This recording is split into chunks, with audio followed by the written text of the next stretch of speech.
This is Things Police See, First-Hand Accounts, with your host, Steve Gould. Welcome to the podcast that interviews active and retired police officers about their most intense, bizarre, and sometimes humorous moments on the job. I am Steve Gould. Hey, everybody. Glad to have you. Thank you for all the recent 5-star reviews. You think I would forget to ask you? Of course not. 5 stars on Apple iTunes, please, or Apple Podcasts, sorry. Truly appreciate it. We're up to like over 850 now. I'd love to get to 1,000 so I can feel good about myself for once in my life, look in the mirror and not feel shame. So 5 stars, that would be amazing. Thank you. If you really, really love the show, hit it up on Patreon for some extras. 2 ranks, patrolman and sergeant. The link for that is in the show notes. And yeah, either one. But if you can't afford the Patreon, don't worry about it. The show will remain free and you can keep enjoying it and especially have a warm and full heart after you've done the 5-star review on Apple Podcasts. So, Things Police See podcast is sponsored by Avid Company. Avid has a brand new take on firearm holsters. The clip-lock modular holster system is one of a kind. It consists of a base that goes on your belt and a holster that can be easily clipped in or unclipped from the base. You can change out holsters easily if you want to switch to a different caliber or gun size. The holster can be carried in a variety of positions, including hip, appendix, small back, and ankle carry. Clip lock can be inside the waistband or outside the waistband, left or right-handed. The optional lockbox allows you to unclip your holster and secure it in your car, gun safe, or any other place you'd want to mount it for quick and easy access. Go to avidcompany.com, that's A-V-I-D company.com, and check it out. Don't forget, Avid donates a portion of all profits to supporting service members, veterans, and law enforcement. I'm really excited to have Avid Company on board as our sponsor. Supporting them supports this podcast, and there's a promo code to get you $20 off your order. That's TPS20 for $20 off your first order. Today's guest is a first for the show. We have a retired Milwaukee PD police sergeant, I should say. 25 years on the job. He worked for Milwaukee. He was in patrol, of course. He was involved in the gang squad. He was also involved in a tavern car, which sounds like something would be unique to a city that is mostly based on beer and drinking, in my mind. And also armed robbery car. He also is a host of a popular podcast called Cops and Writers. And I know a lot of guys out there. I know a lot of my guests are writers and also were cops. So it's a no-brainer. Check that out. He's authored 8 books. Without further ado, allow me to bring on Patrick O'Donnell. Patrick! Steve, thank you so much for having me. Oh, my pleasure, brother. You're all outfitted. You got the mic and the headphones. I love you. Love you already. Yeah. You know, this is easy because I'm usually one doing the interview and I have to do the editing and all the work. So This is great. You know, it's like, hey, I get to be a guest. This is awesome. Yeah. An away game. There's nothing wrong with that. I love it. Yeah. I love it also. I'll take it. It's like when you go to help the neighboring city and you're like, I don't have to clean any of this up. Who do I have to hit with my stick? Or you don't have to write reports. That's the thing, you know. Right. It's like, hey, you get to be in a car chase or do cool cop stuff, and it's like, hey, I don't have to write anything. Okay, sounds good. Bye. Absolutely. So growing up for me, Milwaukee was always followed by Best. Milwaukee's Best, or we used to call it the Beast. Or worst, really. That is it's not our best, believe me. Oh, I know. But that's the as deep as I go. We used to call it the Beast. It was insanely cheap beer, and I'm talking like college kids who have no money. You could get a case or a 12-pack of Milwaukee's Best for like $. It was very, very inexpensive and terrible to drink. But the pressing question is, was it ever like a high-end beer? Because it is not that I know of. It says it's the best for Milwaukee. We can do better, believe me. But yeah, this Milwaukee worst actually. But yeah, but hey, if you're in college, you got to do what you got to do, right? Yeah, Milwaukee's Best and pop off vodka, and you're all set. You're gonna throw up, but you're good for the night. Absolutely. So 25 years, Milwaukee. The whole time you were there, were you thinking of writing? Has it always been a hobby, or would this come later? Not at all. You know, I'm a huge fan of the phrase, dig the well before you're thirsty. And probably about 4 or 5 years before I retired, I'm thinking to myself, what am I going to do? I'll be 55 when I retire. That's not too old, and I had a very long list of things that I didn't want to do. I'm just like, okay, just as important. I don't want, and that was a very long list. It's like, okay, well, it's going to be really hard to work for somebody now in like a traditional job. I've had friends that retired or whatever, and, they got some 25-year-old snot-nosed punk telling them what to do. And it'd be like, ooh, that'd be tough. I've been a sergeant for 17 years. And of course I have bosses, but for the most part, I am the boss. Right. And that'd be a bitter pill to swallow. Not that I can't take, correction or anything like that, but I'm used to doing things my way.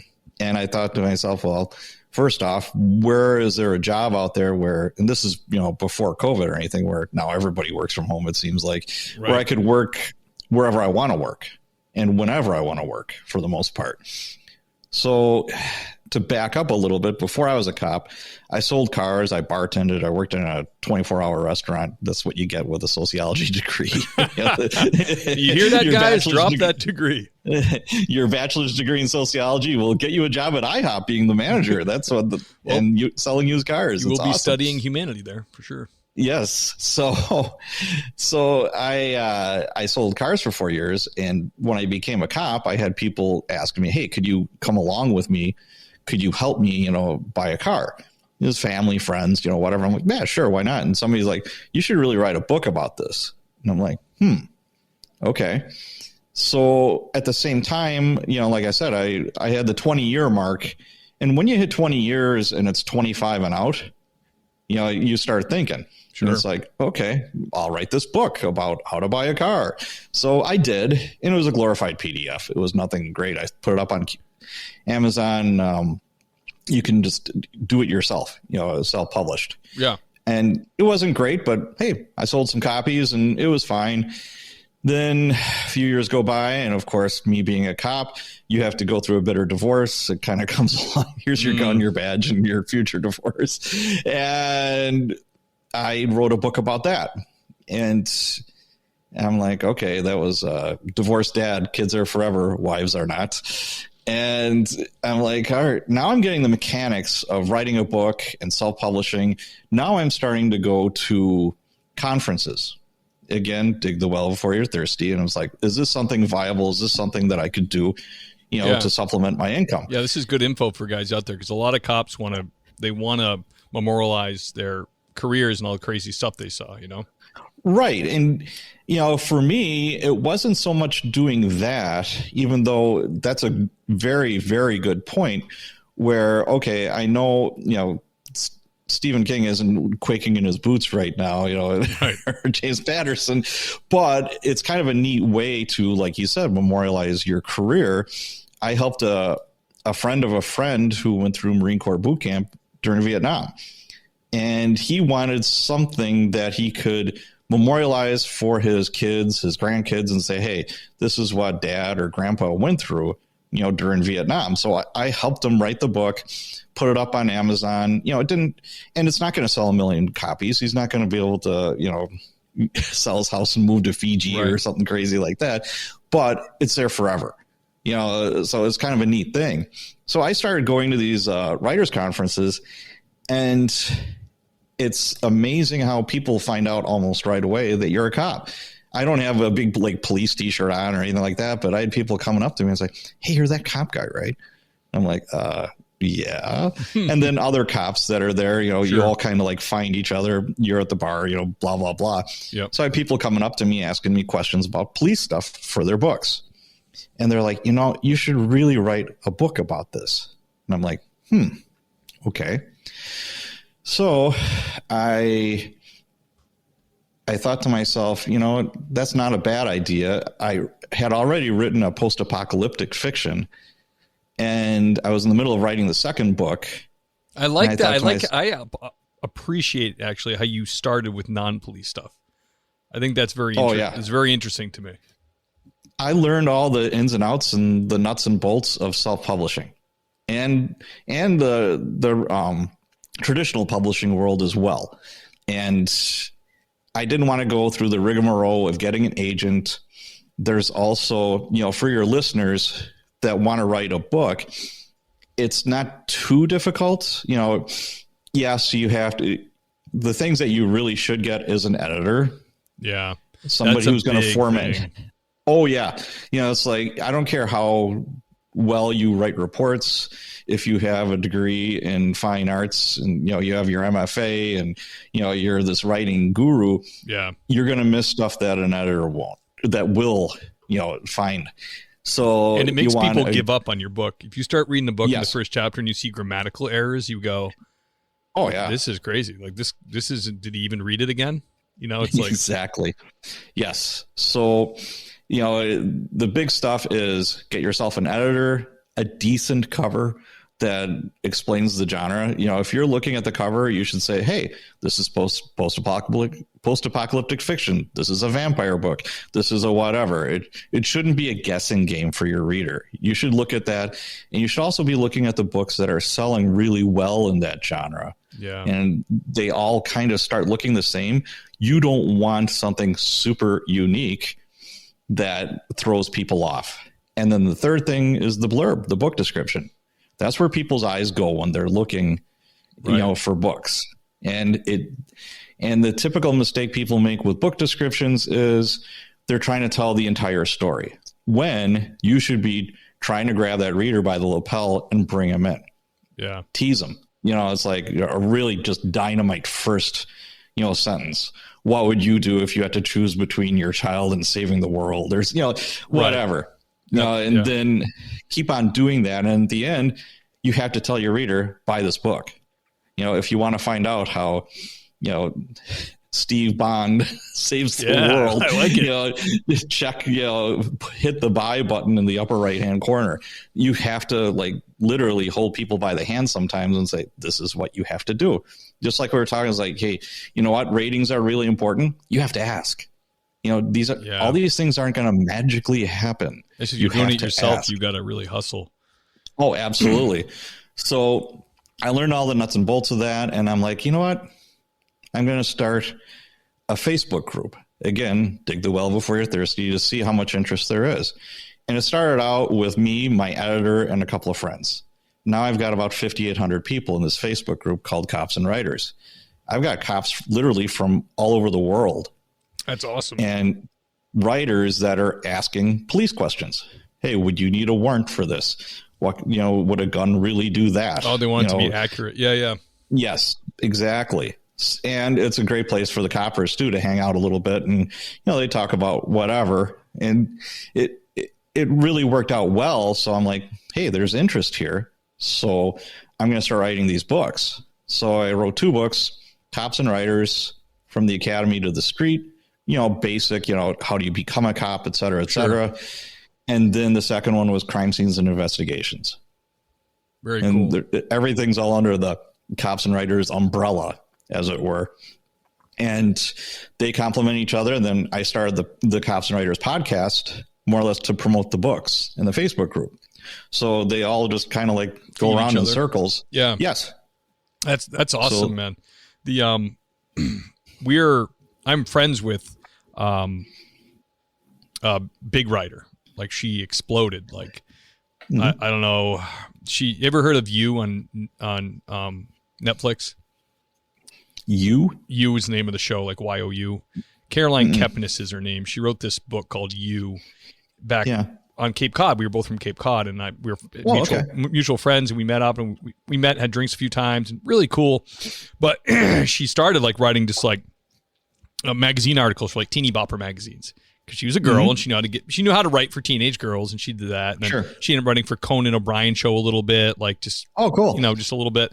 And then we were talking one time on this old podcast I had, and she was talking about HBO or somebody wanted to buy her book, and I'm like, oh my gosh, this is incredible. So then, before you know it, then HBO passed, and then Netflix took over. Now it's huge. John Stamos played one of the characters. It's it's cool, huge series. Yeah. She got a 3-book deal. Stephen King was tweeting about her. He wrote, He said, I've never read a book from this inner monologue perspective.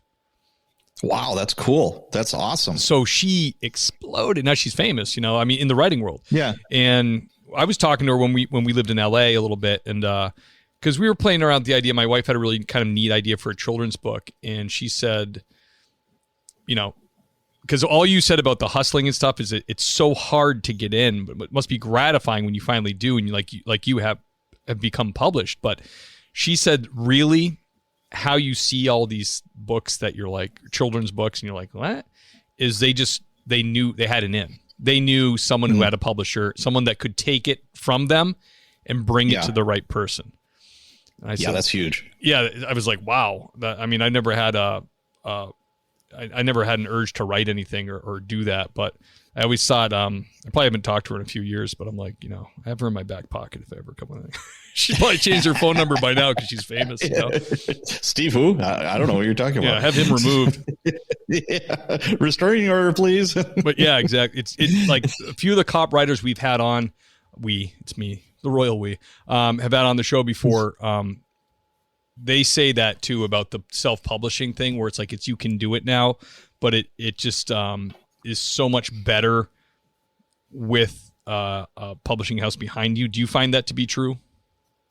Well, it depends on the publishing house, and it depends on how hard you want to work. If you're self-published, I was just talking about, getting the blurb right, the cover right, getting an editor, having a good story, obviously. But that's when you're done with all that, that's when all the work starts. Because now you have to market the thing. Yeah. So if you're smart about marketing and you can do Amazon ads, Facebook ads fairly well, you'll have a good career, and everything is in your pocket. Everything, you're the master of your destiny. Right. You're the captain of the ship. There are a lot of predatory publishing houses out there. We call them vanity publishing, where it's like, hey, give us $5,000, give us $7,000. We'll publish your book for you. Oh, you're paying them. Ugh. Yes. If you're paying them, that's a big red flag.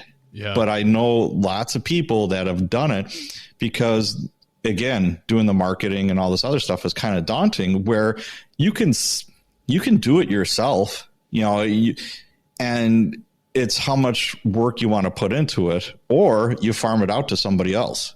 Right. I've got a virtual assistant because I hate doing newsletters, but newsletters are huge.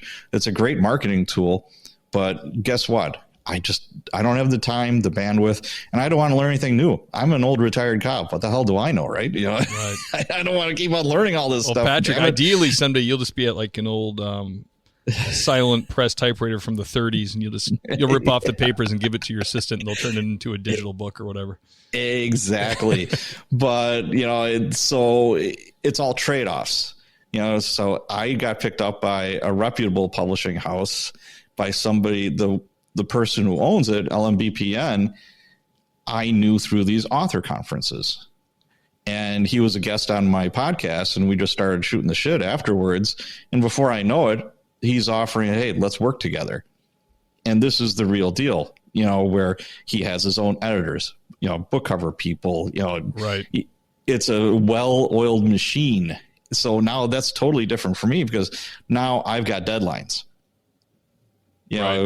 I already wrote 3 books with him, and I guess we're going to do 3 more. And gives you some structure to follow, huh? Yes. And the thing about it is, Amazon sells probably about 80% of electronic books in the country, in the United States. And how can I put it? They sell about 80% of the electronic books in the United States. So, of course, you're going to be pretty Amazon-centric with that. And, people still sell paperbacks, but there's more Kindle books out there than there are paperbacks. Right. It's cheaper, easier to read, blah, blah, blah. Sure. So that's his business model, is such that it's called rapid release, where almost every month we're giving the readers a new book, and it's in a series. People like series. They don't like the one and done for their fiction. I'm talking fiction. And It's the 30-day, 60-day, and 90-day cliffs, they call them. New books, Amazon, if Amazon algorithms see that you're picking up some traction, they think, okay, I'll start advertising this for them too. Exactly. So they'll start promoting without you asking them to promote your book. But you have to do it quickly. And, you have to have reviews. You have to have a decent cover, all the stuff that I was talking about earlier. And after 30 days, if it doesn't hit, and nobody knows these secret algorithms that Amazon has, a lot of people have tried to hack it or whatever. Maybe they've come close, or maybe they're spot on. Yeah. You know how you always know it's like a self-published book and the guy's like really trying to get the reviews in? There'll be like a couple 1 stars, but then the text is really, really, good. Because it's like their aunt who was like, because they're like, hey, I need as many reviews as possible. But the people don't know how to do it. And that's another issue, because when you write your book, right away, you just want to get it out into the world, and you want to tell all your friends and family. And it's like, hey, please buy my book. Please leave a review. Well, if Steve Gould likes cooking books, he's a master chef, and all he buys on Amazon is books about cooking, but he buys my book as a favor. Right. And leaves a review. The computer is like, hey, this guy just likes cooking books. Why is he reading this crime fiction? Oh. And that throws off the algorithm. Aunt Jenny reads sweet romance. Right. Okay. My book is not sweet romance. You want people that are dialed into your genre. Right. To buy your book. And then Amazon will reward that.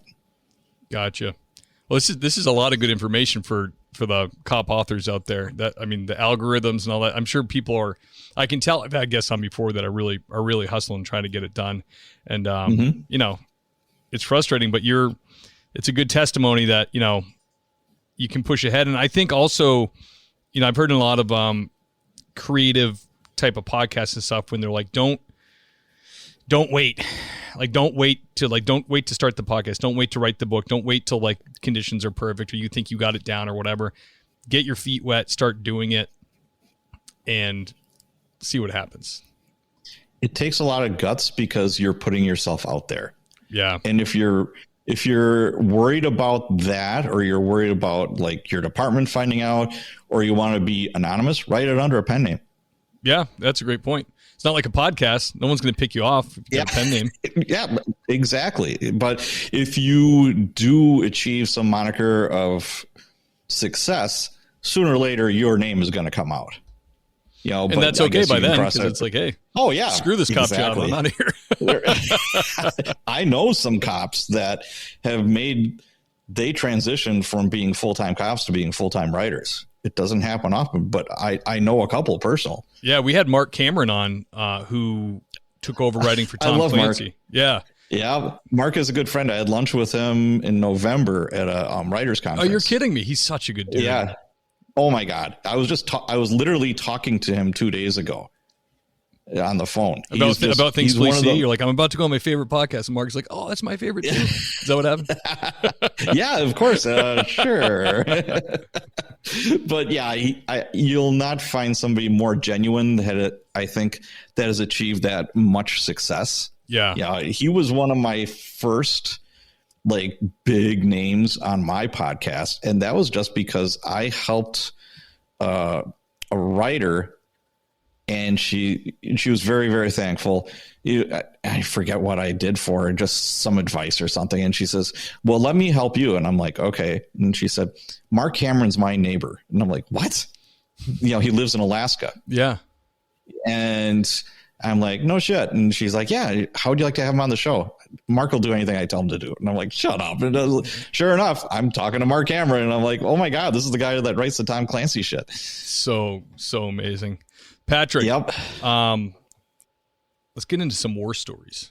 Can we hear about, okay. Can we hear about the first hot call you went on as a young copper?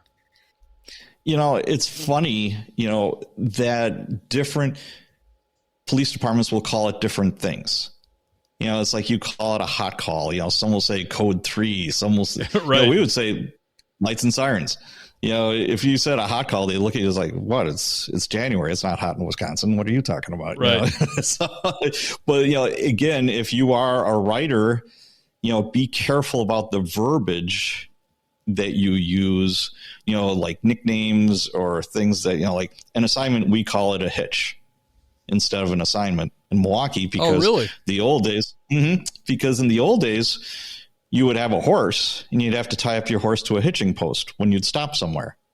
I love it. That's hitch. Awesome. Yeah. So it's like, hey, go take your hitch. If somebody in the squad area next to you got an assignment in your area, it's like on the download, it'll be like, hey, take your effing hitch. What's wrong with you? Whatever, right. Blah, blah, blah. It's like, so they were hitches. It's like you had a hitch sheet at night where you'd write down all the assignments that you went to as you got them.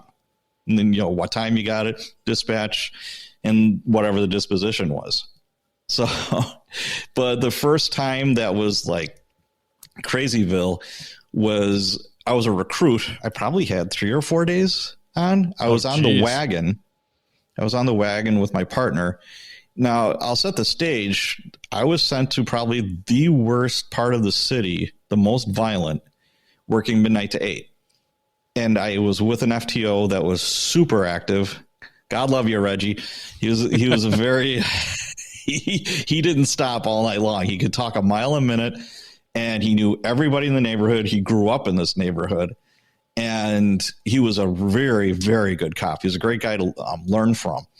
And we were the wagon. So we would go to, if somebody needs an assist, you have somebody fighting with the cops, whatever, we were it.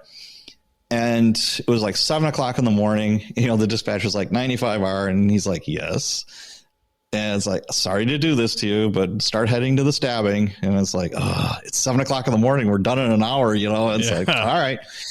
So we're buzzing to this assignment, and we're about a block away. You cut your lights and you cut your siren way before that, and they give a description of the guy who just stabbed somebody. It was a black male, 5'10", wearing a white T-shirt and blue jeans, armed with a butcher knife. Okay. Well, what do you think's coming, like literally running towards us down the sidewalk? That dude. Same guy, but now he's covered. The white T-shirt's covered in blood. And my FTO just slams on the brakes. I almost go through the windshield. I open up the door. I pop out with my Glock. And this guy is running at me with the butcher knife in his hand up like that. Oof. And I'm like, holy shit. And I'm like, well, this is a short career, Yeah. 3 days. And now I'm going to have to pop somebody. Right. And I was actually transitioning my finger from the outside to the trigger. From the trigger, the trigger outside, off and outside to the trigger. And I'm starting to squeeze, and I'm like, police, get on the ground. And the guy just stopped dead in his tracks. And I think he could see like the fear in my eyes. Yeah. And he knew that, I'm ready to shoot you. And he just immediately just fell on the ground, dropped the knife, fell on the face forward. Thank goodness. And, Then, my FTO hooks him up and, we get the knife, we throw him in back. We go to where the stabbing is. Fire department's working on his friend. He stabbed his friend in the armpit, which is bad. Yeah. So they got, they got 2 IVs going on this guy. And we're like, okay, I'm no doctor, but I know this is not a good sign. Yeah. They got his feet elevated, So Reggie's like, ride in the ambulance, get a dying declaration. This guy probably isn't going to make it. I'm like, okay. Wow. So I hop in and I'm thinking to myself, what exactly is a dying? Okay. I think I know what. Was your mind like a little bit blown, or were you ready for this? Oh, yes. I'm like, oh my God. But it gets even better. I'm like trying to get this dying declaration from this guy. And I'm saying, you're going to die. And the paramedics are looking at me like, thanks, guy. Thanks for the vote of confidence for you here. Yeah. So we make it to the hospital. He's alive. And, anybody that's been to like a level 1 trauma center, it is amazing watching these doctors and techs and nurses work on a trauma victim. And there's one main doc that's kind of like the orchestra conductor. He's overseeing everything, etc. So I could kind of tell he's the boss. So I grab him off to the side. I'm like, hey, is this guy going to make it? And he said, are you kidding? Of course he is. If it was you or me, we'd be dead. This guy's going to live to 100. As soon as he said that, boo, flatline. Whoops. And he crashed. So they bring him back. He crashed 3 times. They worked on him for over an hour. And the last time he crashed, doctor grabs a scalpel, a rib spreader, and starts doing open heart massage on this guy. And I'm literally like, 20 feet away? And I'm thinking to myself, oh my God, wow. So, that's nuts. He died, he passed away, and, I'm just standing there and I'm like, okay, what now? Again, I've got like 3 days on this tree. Did he give you anything? Oh yeah. Yeah. He gave me some stuff, and then my partner and a homicide detective rolled in at the same time. And then, the medical examiner investigator came, and it was a great learning experience, but man, I was like, holy shit, and it was all over. He was cheating in cards allegedly. So his best friend stabbed him. So, and they were all drunk and high and, whatever. Of course. So I remember coming home, and I didn't get home till about noon or 1 o'clock, whatever the time was. Mm-hmm. And I'm like fully awake. I'm like, wow.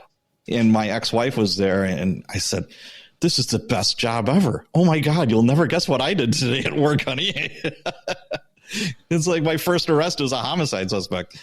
Wow. That's nuts. Then I watched the guy die. And that didn't freak you out or anything. You were all in at that point. Oh, hell yeah. I'm just like, this is the best job ever. Are you kidding me? That's awesome. And then you were back in that night for midnight? Oh, absolutely. And I'm sure your FTO was like, I don't know how your FTOs treated people, but he was probably like, you did okay, or good job or whatever. It was barely noticed. Yeah. I was like, yeah, good job. Yeah. It was like, okay. It was like, yeah, no awards, no big high fives, nothing like that. It's like back to work. Yep. Get back in the car. So, I mean, Milwaukee's a big city. How many people are in Milwaukee? Is it the size of Boston or a little smaller? It's bigger. It's about 600,000 in this city itself. Okay. And that's what we police, not the metro. Last year in 22, I think they had a little under 1,000 non-fatal shootings and 230 homicides. Wow. How many guys are on staff there? We're supposed to have close to 2,000. I left in 2020, and I think they were down to like 1,300, 1,400. Oh my gosh. Yeah, I think Boston has about 2,000. That's what I always hear for a number, around 2,000. Yeah. But they also pay like really, really well in Boston because. Oh, do they? Okay. Yeah. The Boston cops are right up there with the state police when they do that, when they publish the earnings in the paper to try to. Oh, sure. Yep. Oh, Boston sergeant made $390,000. How many hours? Well, he might be able to afford a 1-bedroom apartment then, because I was just in Boston in November. Bad. I was dog sitting for my daughter that lives outside of Boston. And I'm like, I don't know how anybody affords to live here. Yeah, it's bad. I think Boston ranks right up with LA and New York for abusive rents and mortgages. And all that. God, yes. It's terrible. Man, that's a crazy first call, man. That's as crazy as I mean, it's tied with a lot of other ones, but that's pretty nuts. It was fun. I'm like, cool, bring it on. That's great. Determination, technology, and street smarts. That's how you solve so many remarkable cold cases. If you or someone you know is frustrated and needs help, contact Tim Corbett at America's Cold Case Experts. It's not too late for justice. Visit coldcaseexperts.com now. Patrick, can you describe a strange or bizarre thing you dealt with on the job? I've got, I got a bunch of those. But as a new copper, we get called to a woman with a samurai sword. Nice. And I'm like, okay. So, my boss, Sergeant Beyer, God rest his soul, he's there and a couple other coppers, and they're like, O'Donnell, knock on the door. And I'm like, okay. And this woman, and of course now all these guys are coming because they hear it's now upgraded to a naked woman with a samurai sword. Excellent. Like, oh, really? Oh, yeah. So it's like, okay. So it's like, O'Donnell, knock. And I'm like, okay. So I knock, and I'm thinking to myself, is this going to be a gun battle? I'm going to be fighting somebody with a samurai sword? What the hell? And she opens the door, and it's a naked woman with a samurai sword. And it was not a supermodel. Let's just say Understood. that. She took up most of the doorway. Let's say that. I'm not going to say she was big enough for her own zip code, but I'm not going to be mean about this. But she was large, so a lot of the backup already backed up. They're like, "Oh, there's some things you can't unsee on this job." Yeah, and good old Sergeant Byers like, "Mrs. O'Donnell, put down the sword. Mrs. O'Donnell, put on some clothes," and everybody starts laughing, and then she starts laughing. Obviously she was in a mental health crisis. Let's just say that. And it's like, "Mrs. O'Donnell, come on, put something on. Oh my God, Mrs. O'Donnell, put down that sword." And and I'm new, and I'm like, "Oh my God, this is hilarious. What are you doing to me?"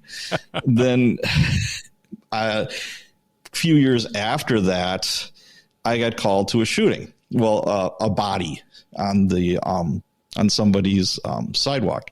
And I'm like, okay. So I go. It's again 7:00 in the morning. I'm working midnight to 8.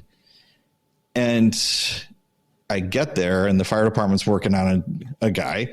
He's a young kid. He was like 16, 17, maybe. Geez.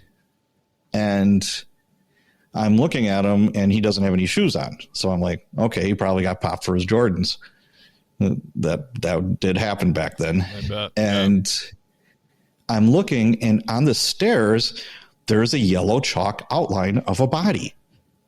And like blood where he was shot, and he's on the sidewalk.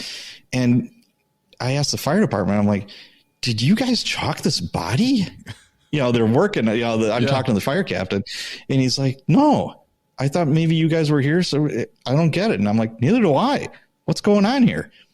So what happened was I knock on the door, now, the cavalry's coming.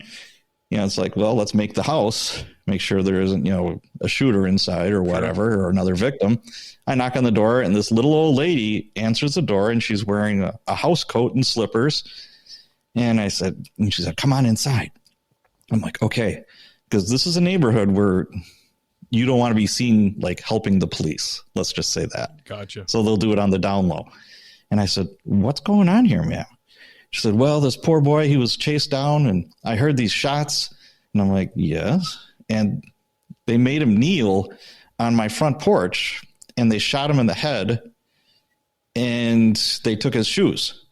Well, the momentum or whatever, part of him rolled on my stairs. And I'm like, "Yes."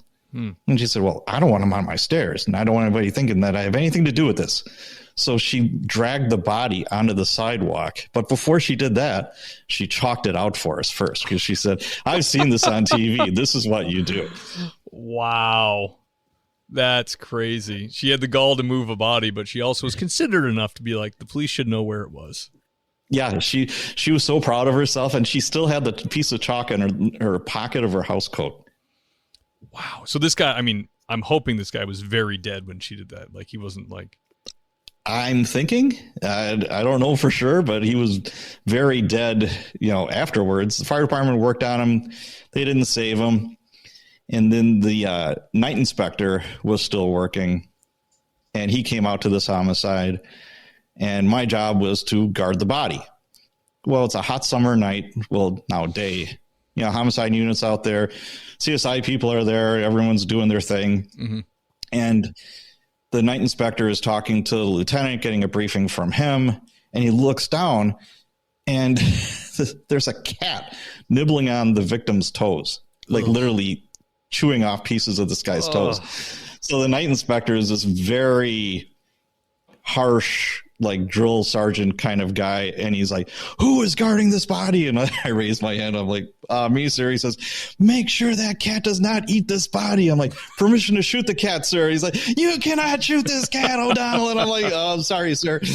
Oh my gosh, that's nuts. Even the cats in the ghetto are vicious. Oh my God. Yeah. I was going to do a ghetto wildlife calendar before I retired, but I didn't. What makes it into the like ghetto? the alley cat with one eye, hanging out, whatever. You guys get raccoons and stuff in the ghetto? Oh God. Yeah. They must just live in the ton city. Of raccoons. Yeah, ton of raccoons, squirrels, raccoons. I was a sergeant, and somebody called in a deer living in somebody's backyard, a fawn, wearing a blaze orange vest. And I'm like, come on. What? Sure as shit. These people captured this fawn and had it as a pet. And they put a blaze orange vest on him so nobody would shoot him. Okay. That's I can't imagine there's much hunting going on in there. Not in the inner city, there isn't. But they were scared for poor Bambi. They wanted to take care of her. That is another completely bizarre and strange thing. Oh, I've got more. Believe me. I believe you. Wow. That's really, really strange. I wanted to ask you, what is a tavern car? It was when I did your intro, you ran a tavern car that. Mm-hmm. It's like alcohol control. Yes. What it was is you would go in undercover and either you're going after the clientele or the bar itself. And, if the bar isn't complying to city ordinances, they're watering down the booze. There's fruit flies in the liquor. They're not being clean, right. That kind of stuff. Or they're engaged in criminal behavior. I mean, we broke up this gambling ring that was, some snitch told us, hey, they've got like crafts tables, poker tables. It's like a mini Las Vegas in this basement of this ghetto bar. And I'm like, all right. So that one, we didn't have to go undercover. I just went in, and then like, where's your basement? Oh, down this way. And sure, he didn't think there was anything wrong with it. He said, man, we're like Las Vegas here. And I'm like, well, you were. Yeah, that's funny. But we also, it's like, okay, they're slinging dope out of that bar. So I'd send in a couple of UCs or we'd just raid it. The requirements for search warrants aren't as stringent because they're licensed by the city and they have to comply with any kind of inspection. Okay. So, I'd get, sawed off shotguns. I'd get, all kinds of great stuff out of those. Oh, I'm sure they treat it like they're safe haven, Absolutely. Exactly. Absolutely. Why those teams have to exist. Would you team up with like health department officials and stuff like that? Oh, yeah. Yep, absolutely. I remember we had a problem with a food truck. That was the neighbors were like, they're like parking in front. It's 2:00 in the morning. We're trying to get sleep. Bars are letting out and going to the food truck. Bars are letting out and they're all loitering by this food truck. So I'm like, okay, this is easy. All right, where's your soap? No, we don't have any. Do you have hot water? No. Okay, I'm taking your food truck. Gross. I literally took his food truck. I towed it. Bring him back to the PD, make some hamburgers. Maybe I didn't go that far. No. Nope. Oh man. I wanted to ask you about. I know what it is. Were you guys allowed to have any drinky poos while working the undercover gig? It all depended. Yes. You got to play the role, right? Situation. Yes. I even like a couple times a year we'd bring in police aides that were underage, and we'd send them into the bars to see if they would get served. Okay. Would they ever get a drink and just chug it real quick? Because they were like, yes. Oh, yeah. They're like, hey, you're not supposed to be drinking. We're supposed to see if you get served. This doesn't mean that. We had one guy, he's got the pitcher up on his head, and I'm like, no. You're not supposed to be doing that. That's funny. Are these just like people as kids, or like people you trust or something? Or they were police aides. They were like Rangers. In Milwaukee, they had police. Yeah, in Milwaukee, they had police aides. You get hired when you're 17. And then when you turn 21, you get a spot in the police academy. Oh, but that's you're cool. doing, you wear a uniform, you're doing like clerical duties, and some of them are like actual bookers. They work, like booking in prisoners, fingerprinting prisoners, all that kind of stuff. Oh, that's really smart. That's I know LA had like a really great success in the past years with their they call them what do they call them in LA? Cadets or Rangers or it's Explorers, maybe? Explorers, yes, that's it. Oh, okay. They're there's different names. Yeah. Because you get really dedicated people who know what they're getting into too, because they get to see on the periphery, they get to see a lot of how it works and kind of learn if and it's a lot of very affordable and or free labor. Yeah. Yes, it is cheap labor. Yes, absolutely. Absolutely. Patrick, can you tell us about your most intense moment in your years of policing? Most intense, boy, probably the story with the guy running at me with a knife. I mean, we had a jumper on a bridge, and I hate heights. I can't stand heights. Yeah, I don't like them either. We got a call for back up the sheriff. They've got a jumper, and they're trying to talk to him. I'm like, well, okay. So me and another sergeant and another copper show up, and they're talking to this guy, and it's just pouring rain. And he's about 6'4", not wearing a shirt, and he's wearing skinny jeans. And this guy is obese. I mean, he looks like Santa Claus. And we're like, what are we going to grab? It was a bridge that was under construction. They were redoing it. And somehow there was no fence. So this guy's back was to the freeway, and he was at the very top. And it's like, oh, shit. So we're kind of slowly making our way over to him. Then before you know it, one of the deputies grabs him. Now it's tug of war. So you have one deputy with his hand on this guy's belt who wants to jump. Yeah. And it's pouring rain. And then his partner he's holding on to his gun belt. And we've got like this chain going. And I'm down on my stomach holding on to this guy's ankles as I'm looking at the traffic going underneath me. And I'm getting vertigo. I'm like, this sucks, man. I'm the same, man. I hate heights. Hate them. Yeah. Never. No, not a firefighter. Yeah. No, thanks. I'm like, I can be shamed into like carnival rides. Like if there's enough people and they're like, come on, let's do it. When I was younger, if it was like girls were involved, it was like, all right, I would go. You got to do it. But I'd be locked in, and I'm also a little bit claustrophobic. Like there's been moments before when I had to drive somewhere in the back of a squad car and you can't get out, I start feeling like that anxiety. I feel anxious. Like I don't like that. I'm like, what if this thing gets in a crash? I'm locked in here. There's bars on the windows. So my mind starts going. Same thing in the roller coaster. I'm locked in, and then I always look at the emergency staircase. You can walk down. I'm like, I wonder would it be crazy if I just got off and got into the staircase? Because like when I go down on those steep, and the roller coasters now are almost inverted. They're like so straight down, and they're like 300 feet in the air. I'm like, I don't pass out, but it's like the drops are so far now. My stomach never recovers. I'm just like, I can't even scream. I just like, it's horrible. Horrible. Now this is a question that's hard sometimes for you guys who worked your long careers. Do you have a positive or heartwarming moment you'd want to share? I do. And it's funny too. What happened was my first partner on the job was a female, and she was like super mom. Her life revolved around her two little girls. And she had enough seniority. She could have been day shift, but she worked late shift because her husband was a cop and he worked like during the day. So they kind of switched, and she didn't want anybody watching her children except her. She was all about the mom thing. Well, it's like, God, I think it was 4th of July weekend, busy as hell. We're working midnight to 8, and it's 1:00 in the morning. And we're across town. We're still in the district that we're supposed to be in, but not even close to where we're supposed to be because we're both hungry. And it's like, let's just grab a burger real quick. And, the dispatcher's banging us like crazy. Hey, status. And I was like, yeah, we're still at, blah, blah, blah. We're not even close. That's back before GPS. So we're lying our asses off. It's like, if we don't get something to eat right now, we're not going to eat tonight. And it's like, okay, well, the worst thing ever that could happen happened. And we got flagged down by this woman, and I'm like, okay. So, okay, we're going to have some splaining to do, Lucy. So it's a woman with like 3 little kids ranging from like 5 to like 8 or 9 years old. And she's like, I'm from out of town. I don't know where I am.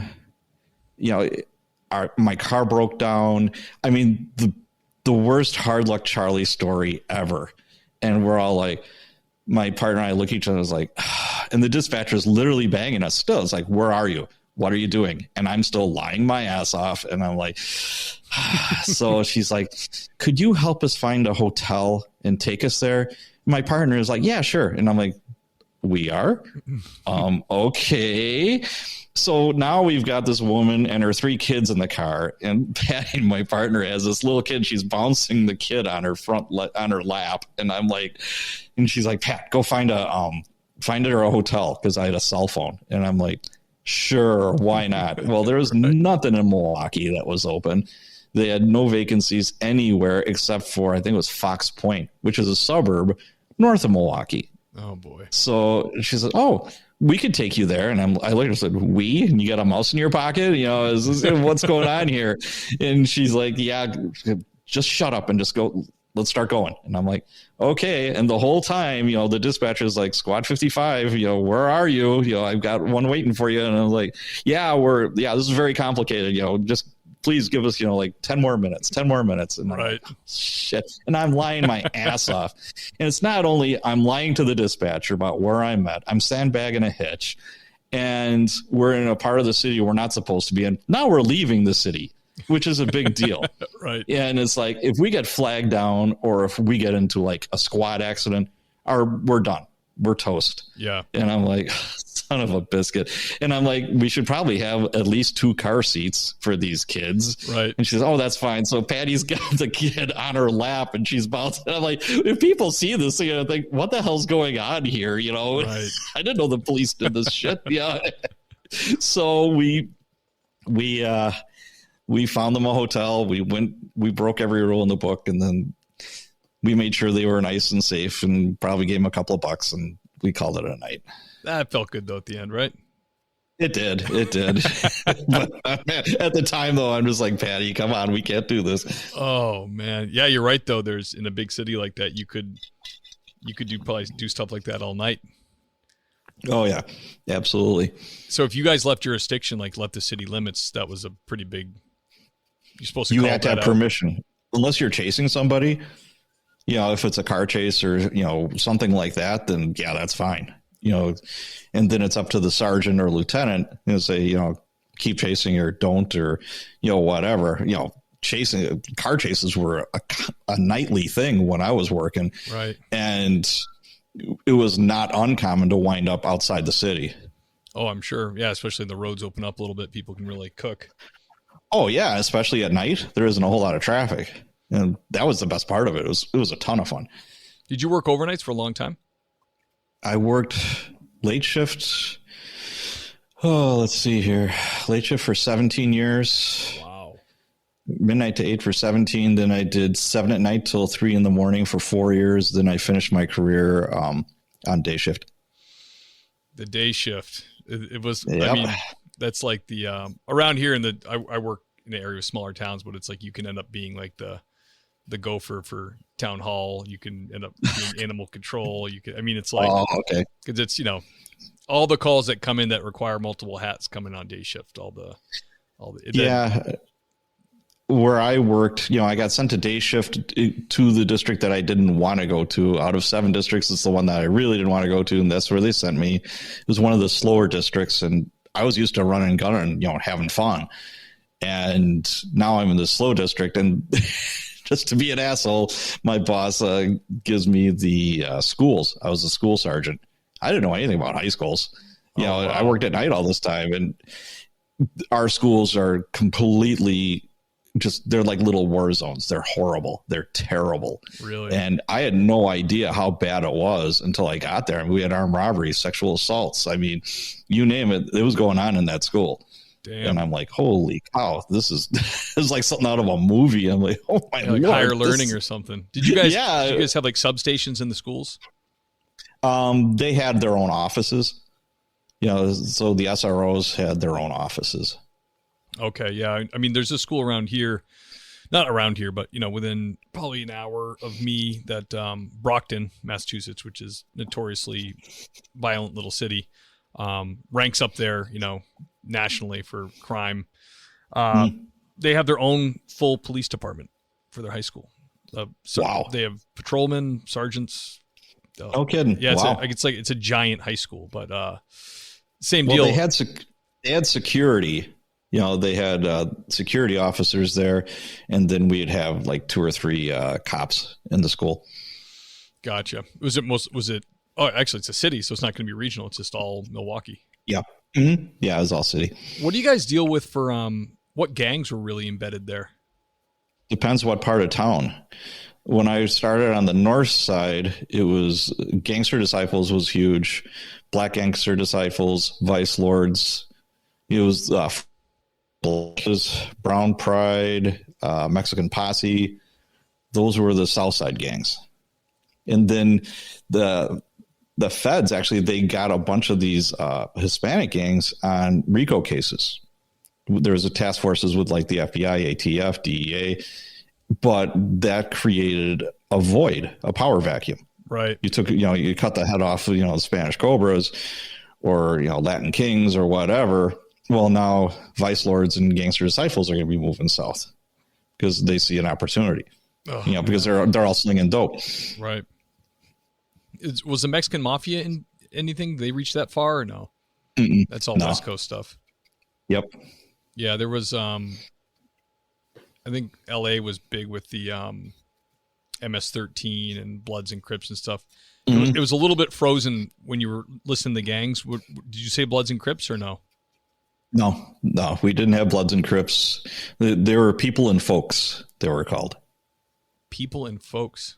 Yep, People and Folks. And we got most of those gangs, like the hierarchy came up from Chicago because we're like 90 minutes from Chicago. Okay. So, and of course, it's like drug trade, gun trade. And we also had the Outlaw Motorcycle Club. Oh, they seem to be everywhere, those guys. Yeah. The Outlaw Motorcycle Club, their clubhouse was 2 blocks away from one of the districts that I worked at. And did they we would just play nice with you guys? They want to be off the radar. They don't want anything to do with the cops. So they try not to do anything to bring attention to themselves. Kind of like the Angels. Yes, very much so. It's kind of like watching an episode of Sons of Anarchy with the clubhouse. It looked like Fort Knox. It was a bunker. Yeah. There's cameras everywhere. They've got they have an attorney on retainer. More than one time my cops would be talking, whatever is going on. All of a sudden an attorney like pops up out of nowhere. I was like, oh, hey, look at that. There's an attorney. Weird. Yeah. I remember I saw the first time I ever saw like a motorcycle gang. I was doing friendly service at a mobile station and the Hells Angels rolled in and I was like 16. So to me, it was like just so interesting. I was like, oh my gosh. Oh yeah, these guys absolutely. And I know they were even real, Oh yeah. And I love motorcycles. I've been riding since I'm 16. So they had a peace conference, quote unquote, in the city because Harley was having its one of the big rallies. So I don't know if you remember, I think it was Laughlin where they had a peace rally and a bunch of them wound up shooting and killing each other.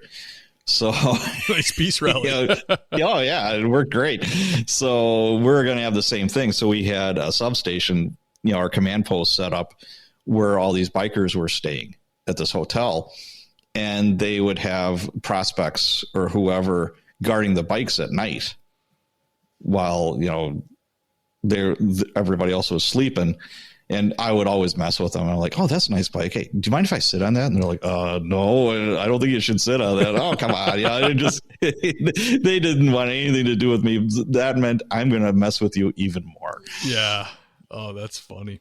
Yeah. The guy I saw was like, must have been the leader, but a big fat Hells Angel sitting on the bench in front of the mobile and kind of holding court, telling stories and laughing. And, sure. Just the language was like so bad. And this is Cape Cod, so okay. It's very, pretty calm. It's not a city. It's, it's out there in the water. And in the summertime, the population triples, so it's all kinds of people come. And these Angels were there, and they would cause all kinds of problems. They were really nice to me. They were like, I was just a kid. They're not going to screw with me. They were whatever. But I remember thinking like the guys that were talking just seemed like real. Even at my age, it just seemed real dangerous. They just seemed like they didn't. Yeah, there's a whole lot of torture. Yeah, they're not nice guys. They did a RICO case on them actually, and they wound up arresting the president of the Outlaws. So that really slowed their roll. I mean, they're still in business, but not even close to what they used to be. The ATF, FBI, and our department did a task force, and like I said, they got him on RICO. I think he's still sitting in prison. Damn. Are the Outlaws like the Angels, where they have like, I don't know if it's a different level membership, but like the Angels have like attorneys and stuff, like, you know, like that are like members kind of? Well, there's we'd call them bitch clubs, where they did the bitch work for the Outlaws. They were like Black Pistons. You know, you'd see their colors and it's like, okay, these are wannabe outlaws. And they would do a lot of illegal stuff, and they didn't have the finesse that like the regular club members had. Okay. You know, so that was not unusual. Or the prospects, you know, they'd have prospects too. They would do the bulk of the dirty work. Gotcha. Yeah. California had the Vantas, or they were green. Does that ring a bell with you? Vargas? No. I don't know. It was a Mexican word, but they were kind of like that. They were like way scrappier and a little bit more aggressive than like the major well-known gangs. They want to be off the radar, even though they're running drugs, they're running guns, prostitution, and, you know, like I said, they torture people, they kill people, they rape people. You know, it's not like the Sons of Anarchy. They're not nice guys. Right. Yeah. Yeah. Like it's like watching The Sopranos when you're like, by the third season, you're like, I like Tony Soprano. And then your mind is like, why don't you think about what you've seen this guy do? And you're like, yeah, not so nice. Yeah, not such a good guy. Nope. Patrick, do you have any advice for young officers or candidates looking to be police officers? Wow. It's a different game today. When I first started, you know, I came on in 95 and I did 25 years. Milwaukee was behind the curve technology wise. We didn't have squad cameras. We didn't have body cameras. We didn't have computers. I remember you hand wrote all your reports and you had carbon paper. If you made a mistake, you used whiteout. I had a sergeant. I remember I was with Reggie, my FTO, and it's like 1 PM and I just want to go home. And we wrote up whatever, go to the, the lieutenant's office. It's like going to the principal to get your reports, you know, signed. And he started laughing. The sergeant, it was a sergeant that was the acting lieutenant. And he's just laughing. He says, "Oh, you screwed this up." And I'm just like, ah. So he takes out his lighter and he sets it on fire in front of me. It's not saved on a computer. So it's like, back to the assembly, start writing some more. That's brutal. But, oh, yeah. You know, and what are you going to do? You know, you're just like, okay. All right. Whatever. So advice for new people. I got this speech when I was brand new, when we came in from the academy. And we met our captain for the district, and he was a Vietnam vet, Marine, tough as nails, but one of the most intelligent guys I've ever worked for, and compassionate.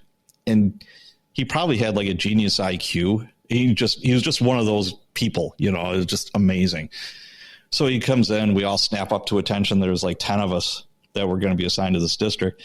And he's like, "Sit down." And I remember he always had his Marine Corps coffee mug and a cigarette in his hand. You know, you couldn't. I like him already. You couldn't smoke technically inside. You know, he was always in the garage smoking a cigarette, but he always had one like in his fingers or nearby. And he's like, "All right, what's going to fuck your careers?" And everyone's looking at each other like, not doing this report right, not arresting that person or whatever. And he says, "Wrong, wrong, and wrong. Booze and broads." And we look, and there, we had some females, you know, and he says, "Or whatever your persuasion is." And then we're like, okay. And he's like, "I've seen more good cops go down the shitter because of what they do off duty. And it's always involving booze and romance." He said, "You mix those things together, I can't help you. You're on your own." He said, "You make a mistake out here. If your heart's in the right place and you're trying to do the right thing, we gotcha." Right. Not anything illegal or immoral or anything like that. You're a human being. You're brand new at this. You're going to make mistakes. You're acting in good faith. Exactly. Now, I gave that speech to every new recruits that came to every district that I worked at, except I added social media. Yeah. I said, booze, broads, romance, and social media. Those are the three things that will torpedo your career. So stay away from them if you can. I mean, or just be smart, please. Don't mix them. Social media, you can get dinged on something that you liked or posted before you were a cop. Right. It'll come out 5 years later and it's like, oh, well, he liked this. He must be a racist. He must be a this. He must be a that. Then before you know it, you're looking all sad. You're Mr. Sad Panda in the corner going, what happened? Mr. Sad Panda.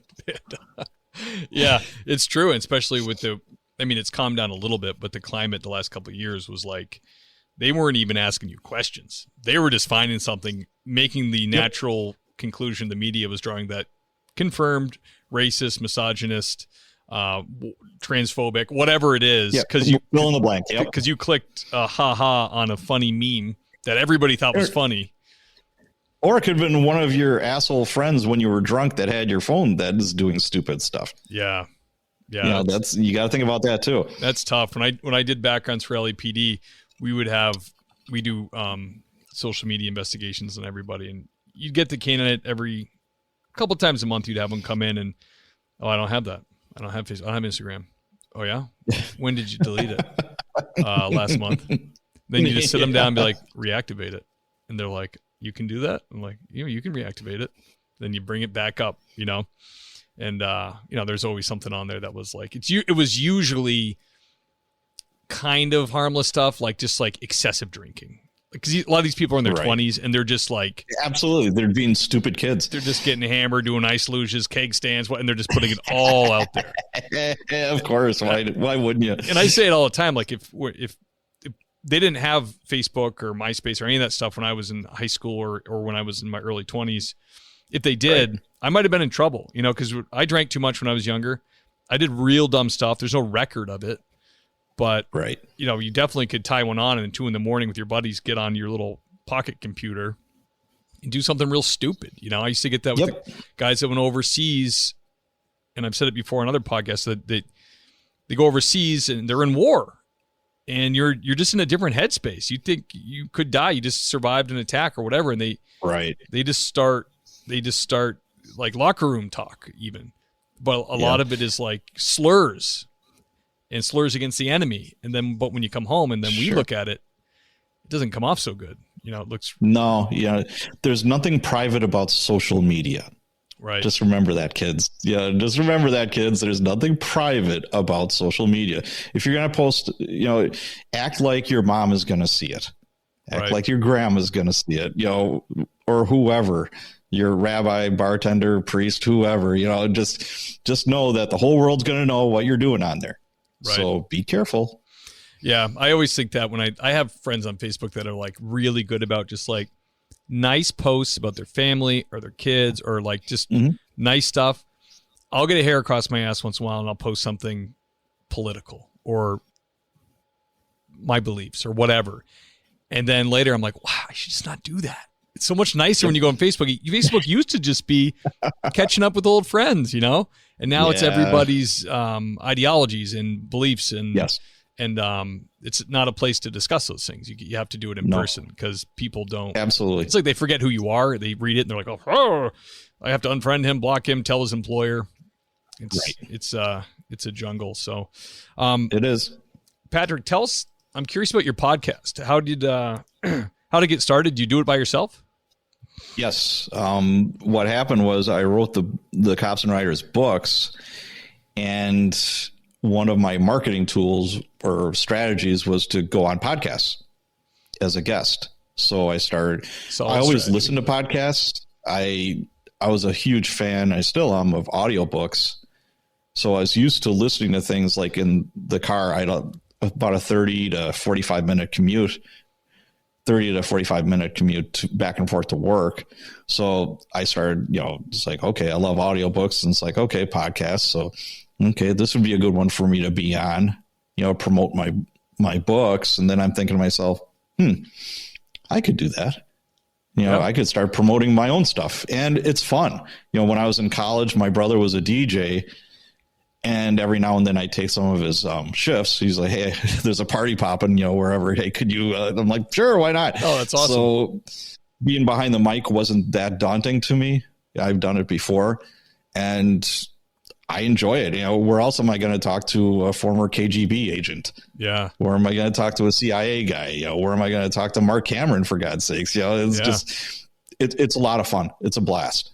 I agree. Absolutely. Yeah.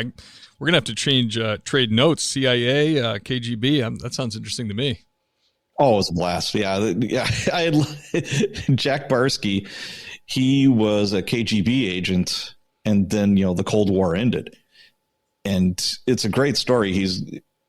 I don't know if you've ever seen the series called The Americans. No. It was on Amazon Prime, and it was loosely based on his life. And he was an advisor for the show. And he was living outside of Atlanta, and my daughter was living in Atlanta for a while. And I was in Atlanta visiting her. And I called him up. I'm like, hey, Jack, let's do lunch. He says, sounds good. Let's go to Cracker Barrel. So we went. So I'm having lunch with a former KGB, agent. Yeah. I see him. I shake his hand. Hey, how are you doing, Jack? And he says, what's the password? I love it. But that never would have happened if I didn't have the podcast. Yeah, absolutely. Opens a lot of doors. It's very cool. It does. It really does. Especially when you niche down, like when you go down to like cops and or like what I'm doing here with this cop stories or cops and writers. Yes. And like I said, there's an affinity towards writing for cops.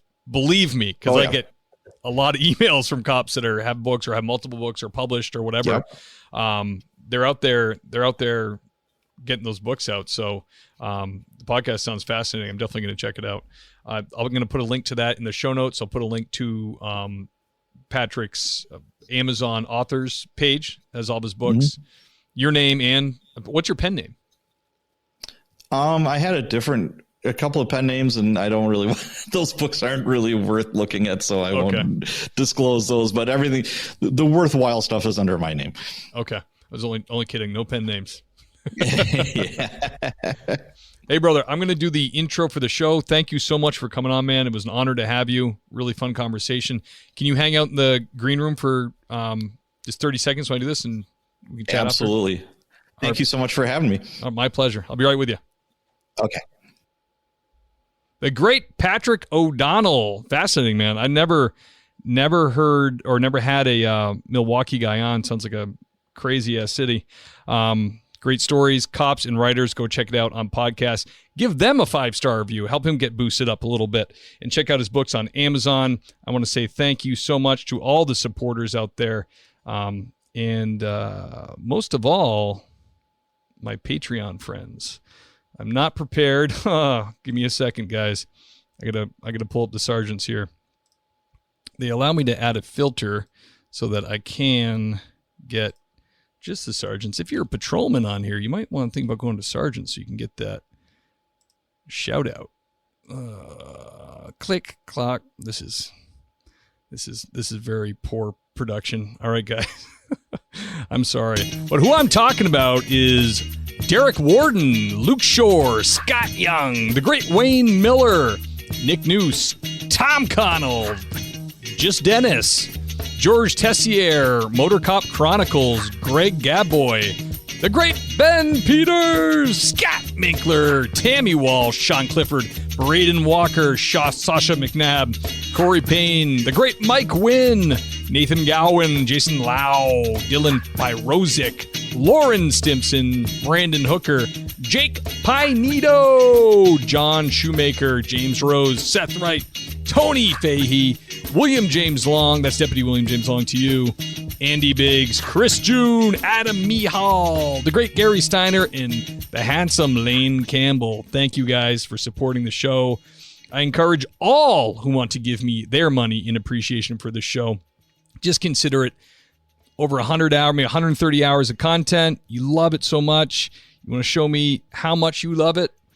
do the Patreon. If not, like I said before, the show will remain free and you can keep enjoying it. That's the whole point, to get it out to anybody who wants to listen. Share it with your friends and family. I love you guys, and I will catch you next time.